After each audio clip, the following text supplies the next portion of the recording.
따라서 유대인의 자랑, 우리도 유대인들처럼 자랑거리가 있으면 좋겠어요. 눈을 씻고 찾아봐도 자랑할 만한 것이 없다. 그러면 그것도 사실 문제입니다. 유대인들은 두 가지를 자랑했는데 그 하나는 율법이고 또 하나는 할례입니다. 유대인들은 우리는 율법을 받았다, 율법을 가졌다, 율법을 갖고 있다 라고 하는 것에 대해서 대단한 자긍심을 갖고 있었습니다. 율법은 좋은 것이냐 나쁜 것이냐? 좋은 겁니다. 하나님이 주신 것이고, 율법은 죄를 진 사람 편에서 볼 때는 나쁜 것처럼 보이지만 나쁜 게 아니고 실상은 좋은 겁니다. 대한민국에 있는 법이 나쁜 거냐? 죄 짓는 사람 입장에 볼 때는 불편하죠. 없었으면 좋겠는데, 없으면 처벌 안 받을 텐데. 근데 법이 있어요. 그래서 그 법 때문에 처벌을 받습니다. 그러니까 죄인의 입장에서 보면 나쁜 것 같이 보여. 그러나 그 법이 나쁜 거냐? 법은 나쁜 게 아닙니다. 죄를 지은 사람 입장에서 나쁜 것처럼 보이는 거죠. 율법도 마찬가지라는 겁니다. 죄인의 입장에서 보면 왜 이런 거를 주셨나? 왜 이런 법을 제정하셨나? 이거 안 주면은 내가 자유할 텐데, 이런 생각 들지만은 그 하나님이 율법을 주신 이유, 죄가 더해졌기 때문에 주신 법이다. 그러니까 죄가 늘어났기 때문에 그 주신 게 율법이라는 겁니다. 창세기 인간을 처음 만들었을 때는 율법이 한 개밖에 없었어요. 에덴 동산에는 선악과를 따먹으면 안 된다 라는 법 하나를 주셨는데, 먹으면 정령 죽는다. 먹지 말라는 거예요. 근데 먹고 죄를 졌죠. 모세 때는 10계명을 줬습니다. 10개의 계명을 줬는데 그만큼 죄가 늘어났다는 겁니다. 10계명 그러니까 계명이 10개밖에 없나? 아닙니다. 시행령을 보니까 613가지나 됩니다. 그러니까 죄가 에덴 동산에는 법이 에덴 동산에 한 개 있었는데 모세 때는 613가지로 죄가 늘어났다. 뭐 이렇게 생각하시면 되겠어요. 하나님이 율법을 주신 목적은 죄를 깨닫게 하시고 또 죄를 청산하라고 주신 법인데, 저는 유대인들은 잘 이렇게 쓰지를 못했습니다. 또 이 율법을 통해서 하나님을 만날 수도 있고 하나님을 알 수도 있도록 하나님이 하셨기 때문에 참 율법을 가졌다고 하는 것은 대단히 큰 은혜와 축복이 아닐 수가 없습니다. 또 한 가지 유대인들에게 자랑거리가 있는데 그게 할례입니다. 유대인들은 그 할례 받았다, 그걸 자랑해요. 바울도 예수님을 알기 전에 그 7가지 자랑하던 내용이 빌립보서에 나오는데, 그 제일 상단에 있는 으뜸 2가지가 뭐냐면 할례 받은 거, 그리고 그 자신이 뭐 유대인인 거, 뭐 이런 것들을 이렇게 자랑하고 있습니다. 오늘 할례에 관한 말씀을 다루려고 그러는데, 유대인이 자랑하는 율법은 모세를 통해서 받았지만은 이 할례라고 하는 것은 그 율법보다도 훨씬 이전의 역사를 갖고 있습니다. 유대인들이 할례를 받았다고 자랑하는 것은 3가지 이유가 있습니다. 첫 번째는 우리 조상은 아브라함이다 라고 하는 것을 얘기하는 거고, 두 번째는 우리는 택한 받은 백성이다 라는 얘기는, 우리는 또 언약을 받았다, 이렇게 3가지를 함축하고 있는 게 할례입니다. 그러니까 할례를 자랑하는 것은 이 3가지 의미. 첫 번째, 아브라함의 자손이다 그럴 때 뭐 자랑할 만해요. 아브라함이 뭐 믿음 생활을 형편없이 한 사람도 아니고 훌륭한 사람이잖아요. 그래서 훌륭한 조상을 둔 거를 이스라엘 백성들이 자랑한 겁니다. 우리 조상이 아브라함이다. 믿음의 조상 아브라함이 우리 조상이다. 한국 사람도 은근히 안 하는 척하면서 유대인들하고 비슷하게 조상 자랑 많이 해요. 우리 선조가 누구다, 영의정을 했다, 차의정을 했다, 뭐 왕의 혈통이다, 별거 다 자랑해요. 그러니까 유대인하고 좀 비슷한 데가 있어요. 어쨌든 뭐 아브라함은 그 형편없는 사람이 아니고 나름 훌륭한 분이셨기 때문에 자랑하는 거 뭐 할 수도 있지 뭐 이런 생각이 듭니다. 또 하나님이 아브라함을 이렇게 불러내시고 그 다음에 택하셨습니다. 축복의 모델로 하나님이 택하셨다는 거예요. 그래서 우리는 택한 백성이다. 하나님이 우리를 택해 주셨다. 뭐 이런 거 자랑했습니다. 세 번째는 언약에 관한 건데 창세기 17장부터 나옵니다. 창세기 17장에 보면 아브라함에게 하나님께서 7가지 언약을 이렇게 얘기하십니다. 7가지 언약의 그 핵심 내용이 뭐냐면 내가 하리라 라고 하는 말씀으로 7개의 언약을 얘기하셔요. 그러니까 이 언약이라고 하는 거는 좀 일방적인 성격을 띠고 있습니다. 그 약속 가운데는 조건적인 것도 있어요. 이렇게 하면 이렇게 한다. 이건 조건이 걸려 있는 건데 아브라함에게 언약할 때 하나님은 내가 하리라. 뭐 조건이 없어요. 그냥 하나님이 그렇게 하시겠다고 약속하셨는데 이렇게 일방적으로 하는 약속에 붙여진 이름이 뭐냐? 언약이라는 겁니다. 하나님이 이렇게 언약을 아브라함과 세우신 다음에 너 할례를 행해야 되겠다. 그래가지고 할례를 다 행하라고 하셨어요. 왜 할례를 행하라고 하셨냐? 이유는 언약을 잊어버리지 말라고. 몸에다가 이렇게 이렇게 표식을 이렇게 새겨주면서 언약을 잊어버리지 말라는 뜻에서 하나님께서 이렇게 할례를 행하라고 얘기하셨습니다. 창세기 17장 10절 너희들 남자는 다 할례를 받으라. 이것이 나와 너희와 너희 후손 사이에 지킬 내 언약이니라. 그러면서 언약의 표시로 할례를 이렇게 행하라고 했습니다. 그러므로 유대인들은 이렇게 할례를 이렇게 받았다라고 자랑하는 것은 우리 조상 아브라함이다. 우린 택한 백성이다. 우린 언약의 백성이다. 뭐 이런 거를 자랑하는 거죠. 유대인들은 율법에 대한 걸 갖고 있는 것에 대한 자긍심, 또 할례 받은 것에 대한 자긍심 이런 거 갖고 있었는데 유대인들은 이방인을 구별하는 표식으로도 할례를 쓰기도 했습니다. 유대인이냐 이방인이냐, 할례 받았냐 할례 안 받았냐. 할례 안 받으면 다 이방인이야. 할례 받으면 다 유대인이야. 유대인과 이방인을 구별하는 표식으로도 할례를 이렇게 사용하게 했는데 이게 초대교회 때까지 이제 계속 문제가 됐습니다. 초대교회 때는 바울이 갈라디아 지방에 가가지고 구원을 우리가 어떻게 받냐? 오직 믿음으로, 오직 은혜로, 오직 믿음으로 구원받는다. 이렇게 가르쳤더니 예루살렘에 올라간 지도자들이 뭔 소리 하는 거냐? 할례도 받아야지. 할례를 받아야 구원받는다. 헷갈리기 시작했어요. 우리도 다 유대인들처럼 할례 받아야 되나? 할례 못 받으면 구원 못 받나?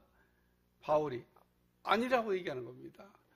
할례 받음으로 구원받는 게 아니라고 얘기하니까 그러면 우리가 이거 누가 옳은지 한번 확인해 보자. 그래가지고 안디옥 교회에서 바울과 바나바를 예루살렘으로 이제 보내가지고 사도들한테 이제 물어봤어요.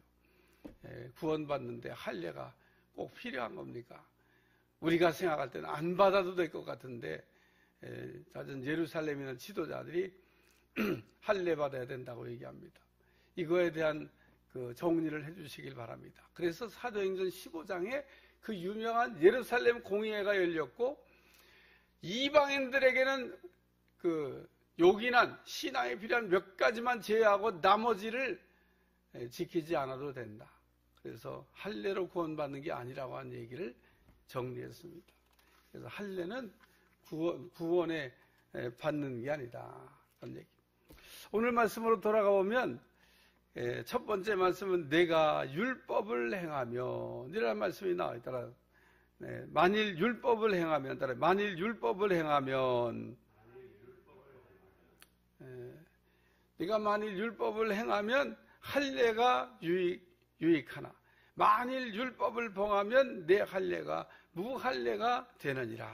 그러면서 율법을 다 지켜서 행한다 그러면 할례가 유익하다.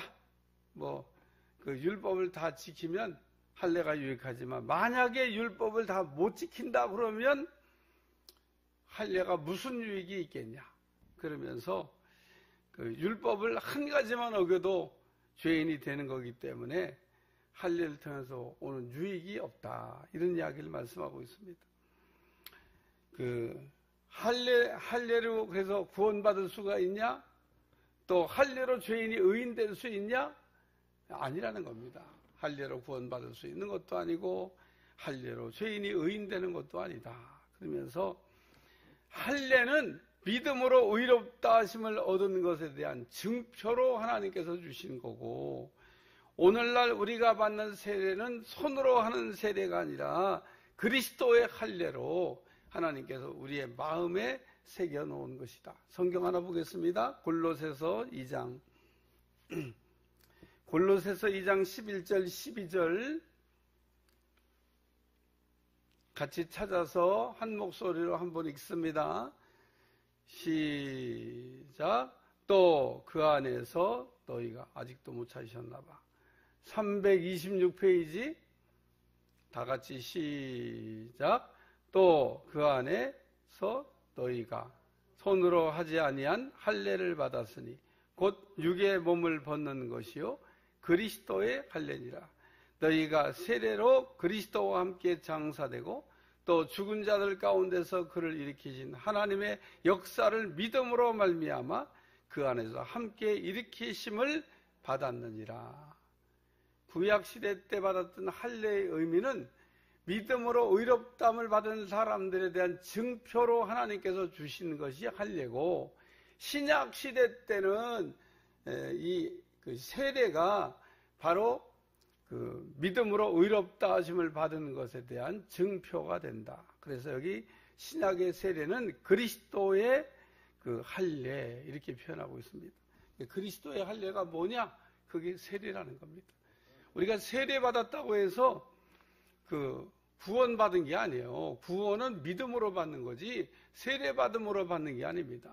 세례를 우리가 받는다고 하는 것은 이제부터는 예수님의 그 십자가의 대속의 은혜를 믿고 내가 예수님을 믿고 의롭다 하심을 받고 살겠다고 하는 표를 결심을 할 때 주는 게 세례입니다. 그러므로 오늘 여기 만일 로마서로 다시 넘어가서 내가 율법을 행하면 할례가 유익하나 만일 율법을 범하면 내 할례가 무할례가 되느니라. 그래서 율법 범하면 할례가 아무런 의미가 없는 할례가 된다. 그런 얘기인 겁니다. 그렇기 때문에 오늘 율법을 다 행한다 그러면 할례가 유익하지만 율법을 못 지킨다 그러면 그 할례가 무슨 의미가 있겠냐? 라는 얘기를 말씀하면서 할례는 그 믿음으로 의롭다 하심을 받은 것에 대한 증표라고 하는 겁니다.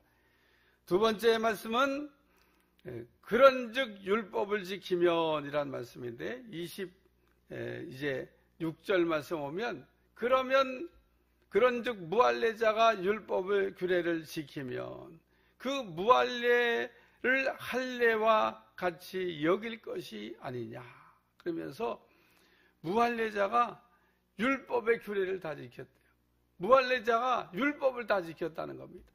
유대인도 못 지킨 율법을 이 무할례자가, 불신자가, 이방인이 지켰다고 하는 이야기를 지금 말씀하고 있습니다. 유대인들은 그렇게 율법을 지켜보려고 몸부림쳤는데 못 지킨 율법을, 아니 이 세상에 무할례자가, 이방인이, 불신자가 율법을 지켰습니다. 어떻게 율법을 지켰다는 거냐? 율법을 다 지킨 예수님을 믿음으로 율법을 지킨 사람같이 여김을 받았다는 겁니다. 그러므로 무할례자가 율법을 다 지킨 예수님을 통해서 의롭다 하심을 받으면 그 사람은 무할례자가 할례자가 되는 게 아니겠냐? 믿음으로 의롭다는 표를 받은 거 아니겠냐? 이 얘기를 말씀하고 있습니다. 그러므로 오늘 우리가 율법을 온전히 지킬 수가 없지만은 율법을 온전히 지킨 예수님을 우리가 믿음으로 우리가 의롭다 하심을 받고 그런 사람에게는 무할례자가 할례자가 된다. 할렐루야. 율법을 온전히 지키면 예수님을 통해서 우리가 성결하고 깨끗한 하나님의 사람이 된다는 겁니다. 할례에 들어있는 의미가 성결의 의미가 들어있어요. 그렇기 때문에 오늘 우리가 예수님을 통해서 할례를 받게 되면 우리의 삶이 의로워지고 깨끗한 인생이 될 줄로 믿습니다. 마태복음 3장 8절에 9절 그러므로 회개에 합당한 열매를 맺고 속으로 아브라함이 우리 조상이라 생각하지 말라. 내가 너에게 이르노니 하나님이 능히 이 돌들로도 아브라함의 자손이 되게 하시리라. 아브라함의 자손인 거 자꾸 자랑하지 말라는 거예요. 할례 받았다는 거 자랑하지 말라는 거예요. 우리가 하나님 앞에 구원받는 거는 오직 예수님으로 말미암아 구원받는다. 세 번째 말씀은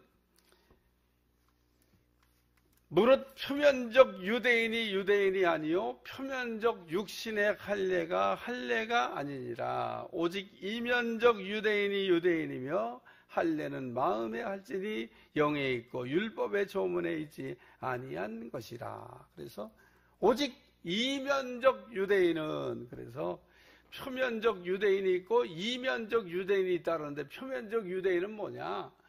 육체의 할례를 받은 사람을 얘기하는 겁니다.